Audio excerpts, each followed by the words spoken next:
Olá, eu sou William Ribeiro, professor de Tecnologia Educacional, e eu estou aqui para ajudar alguns pais que estão com as crianças em casa por conta da quarentena, com uma ideia de uma atividade pedagogicamente interessante, rica, que é o ensino de programação. No vídeo passado, nós falamos sobre uma das características mais importantes do ensino da programação, que é o desenvolvimento do pensamento criativo. Hoje nós vamos falar sobre uma outra característica muito importante no ensino da programação, que é exatamente o desenvolvimento do pensamento analítico. E para falar sobre pensamento analítico, eu gostaria de começar citando a definição do pensamento analítico da Wikipédia. Ok? Então vou abrir uma aspa aqui e vou citar. O pensamento analítico é uma forma de pensamento com o objetivo de explicar as coisas através da decomposição em partes mais simples, que são mais facilmente explicadas ou solucionadas. E uma vez entendidas, tornam possível o entendimento do todo. O comportamento do todo é, assim, explicado pelo comportamento das partes. Em geral, essas partes podem ser relatadas a uma outra pessoa por aquela que pensa. Eu acho que fica meio evidente que para você programar, você precisa ter uma capacidade analítica de olhar um problema complexo, um jogo que você quer fazer, e para resolver esse problema complexo, dividir esse problema em pequenas partes mais fáceis de serem solucionadas e depois você consegue ter a solução do problema geral. Foi o que a gente fez, por exemplo, com o jogo do Pong que nós estamos fazendo. Ou seja, a ideia geral, o problema complexo é como fazer o computador se comportar como o jogo do Pong, que é uma bolinha que fica correndo pela tela e tem uma raquete que é controlada pelo usuário. E essa raquete vai interagir com a bolinha. O que a gente fez? O que a gente está fazendo para resolver esse problema complexo que é fazer o jogo? A gente está dividindo em partes. Então a gente já viu que nós temos pelo menos duas grandes partes nesse jogo, que é a bolinha e a raquete. Então nós estamos fazendo a programação da bolinha e depois a gente vai fazer a programação da raquete e depois um terceiro problema que é a interação dessas duas partes. Né? O que deve acontecer quando a bolinha toca na raquete. Uma vez que as partes estão resolvidas, o todo se resolve. O jogo fica pronto.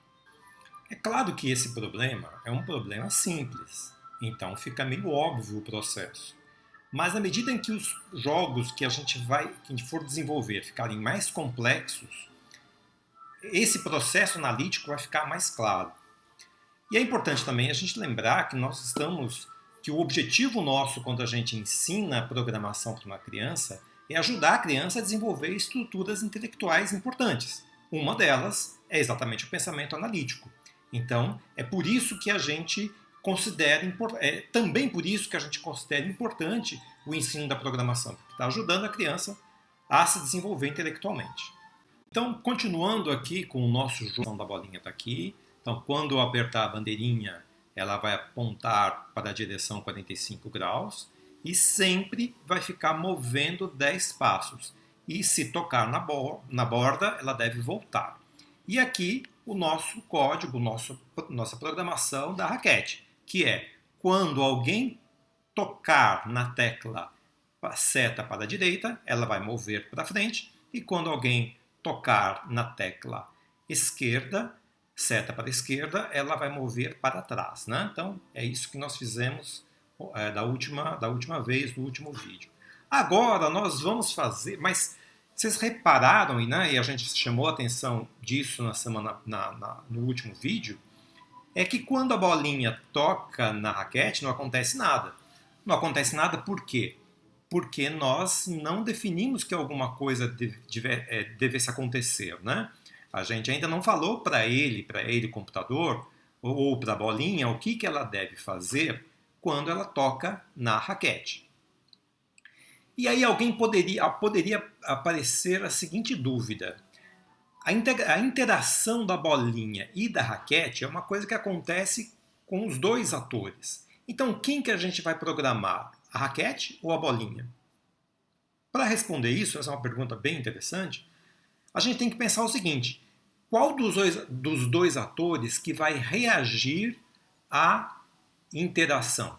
A bolinha ou a raquete? Se você pensar um pouquinho sobre isso, você vai ver que quando a bolinha toca na raquete, não acontece nada com a raquete fica do jeito que ela estava. Agora, a bolinha deve reagir. O que tem que acontecer com ela? Ela tem que girar, né? Então, fica mais ou menos claro que quem tem que ser programado é a bolinha, porque é ela que vai reagir e não a raquete, ok? Bom, o que tem que acontecer quando a bolinha, vamos supor que a bolinha estivesse vindo aqui, ela tocou na raquete. O que ela tem que fazer? Ela tem que mudar a direção dela, ela tem que girar para algum lugar e continuar o seu percurso, ok? Bom, nós temos bloquinhos aqui que gira, bloquinho que gira para a direita e bloquinho que gira para a esquerda. Para simplificar, nós vamos escolher um dos giros, vamos colocar aqui girar para a direita, e nós vamos colocar um giro que nesse bloco do aponte para a direção, e vou clicar no número. Vocês vão ver que vai aparecer aqui esse reloginho, que não é bem um reloginho, mas enfim, é um mostrador aqui de graus. Então, na medida que eu mexo aqui nessa flechinha, o número aqui vai movendo, ou seja, quando a flechinha está virada para cima, ela está com 0 graus. Na medida em que eu vou girando, ela vai girando. Então, aqui, por exemplo, girou 90 graus. Na medida eu vou girar mais um pouco aqui nós temos 180 graus. E assim por diante. A volta completa, todo mundo sabe que é 360, né? Então, na verdade, ele vai diminuindo. Depois do 180 aqui, ele vai diminuindo até chegar no 0, ok? Então, daqui para cá é 180 graus e daqui para cá mais 180 graus. Muito bem. Quantos graus que eu quero que ela gire, né? Vamos pensar aqui. Se a bolinha estiver vindo para cá, ela vai ter que girar pelo menos 90 graus. Mas, então, talvez um pouco mais, né? Para ficar um giro um pouco mais interessante. Então, esse número, nesse caso, não é um número preciso, né? Nós podemos pensar aqui em 100 graus. 90 graus, se você experimentar, vai ficar um pouco estranho. Então, eu prefiro de 100 a 130, 150, não mais que isso, que é o que, por experiência, eu percebo que é o giro legal. Então, vamos pensar aqui, vamos colocar, girar 150 graus, ok? Bom, beleza. A questão é, quando que esse giro tem que acontecer? Esse giro tem que acontecer quando a bolinha toca na raquete. Bom, então aqui nós precisamos de um novo tipo de bloco, que é um bloco que nós chamamos de bloco condicional, que condiciona uma ação a uma circunstância. Então, nós devemos falar para a bolinha, só gire 150 graus se você tocar na raquete. E aí, esse bloquinho C é um bloquinho que existe. Ele é um bloquinho do tipo controle. Olha lá, se a gente vai aqui em controle, é esse bloco aqui. Tem uma carinha meio estranha, porque ele precisa de uma condição para acontecer e uma ação que vai acontecer. Bom, a ação nós já definimos que é girar 150 graus. Agora a gente precisa definir aqui qual é a condição para que isso aconteça. E a condição é ela, bolinha, tocar na raquete. Por isso, nós vamos precisar de um outro bloco do tipo sensor.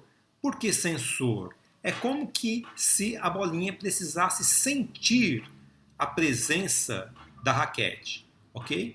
Então, são vários blocos aqui de sensores, tem esse azul clarinho aqui identificando ele. E é o primeiro bloco, olha lá, ó, se tocando em alguma coisa. Então, repara aqui que o formato desse bloco se encaixa no formato desse parâmetro aqui do C, para indicar que esse tipo de parâmetro precisa ser preenchido precisa ser preenchido com parâmetros que tem essa forma aqui de um losango, né? Muito bem, então eu vou encaixar aqui, se tocando em, e ele dá algumas alternativas. Então sempre que o Scratch tiver essa flechinha aqui para baixo, indica que tem várias alternativas. No caso, ele dá 3 alternativas. Se tocando no ponteiro do mouse, ou se está tocando na borda, ou se está tocando na raquete. Por que raquete? Porque é o único ator que eu tenho além dele. Lembrando que nós estamos aqui dentro da bolinha. Se a gente tivesse aqui mais 4, 5 outros atores, eles todos apareceriam aqui, porque seriam opção de toque da bolinha. Então, no caso aqui, se tocando na raquete. Então, é isso que a gente queria.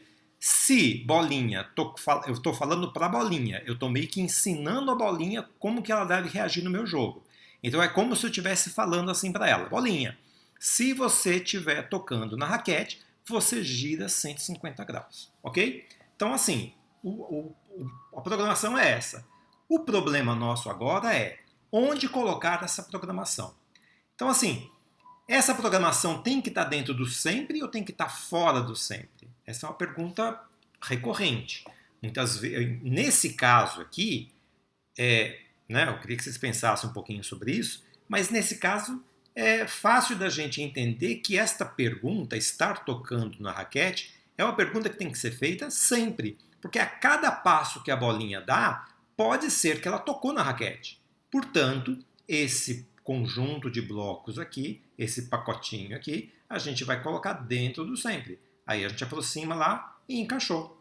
Beleza, vamos ver se funciona. Vou colocar a bolinha aqui, vou colocar a raquete aqui. E agora vou apertar a bandeirinha. Então, beleza, a bolinha está funcionando do mesmo jeito, raquete também. Vamos ver se agora a bolinha toca na raquete, para a gente ver a reação dela. Ó, reagiu, vocês repararam que houve uma reação. Beleza. Vamos ver agora. É que eu estou bem ruim aqui de tocar, né? Beleza, aí está tocando. A bolinha toca na raquete e ela reage, ok? E para encerrar o vídeo, eu gostaria de deixar para vocês um pequeno desafio. O desafio é o seguinte: eu quero que quando a bolinha tocar nesta borda, na borda inferior da tela, eu quero que pare o jogo. Para dar uma ajuda nesse desafio, eu vou dizer para vocês qual é o bloco que para tudo, que para todos os procedimentos do seu jogo. Ele é da categoria de controle, ele é o último bloco do controle, que é o bloco parar todos, pare todos, tá? Então o desafio é esse: como parar o jogo quando a bolinha atinge a borda inferior da tela. Espero que vocês tenham gostado dessa aula, desse vídeo. Gostaria de pedir que, se você gostou do vídeo, por favor, não esqueça de dar o seu like. Gostaria de convidar todo mundo a se inscrever no canal, porque eu vou colocar outros vídeos que pode ser interessante também. Se você está gostando, é bom você se inscrever. Assim, sempre que tiver novos vídeos, você vai receber uma notificação. E, por favor, não deixe de comentar. Né? Eu acho muito importante os comentários para que eu possa melhorar um pouco a qualidade dos vídeos. Então é isso, obrigado a todos, tenham um bom dia e até o próximo vídeo.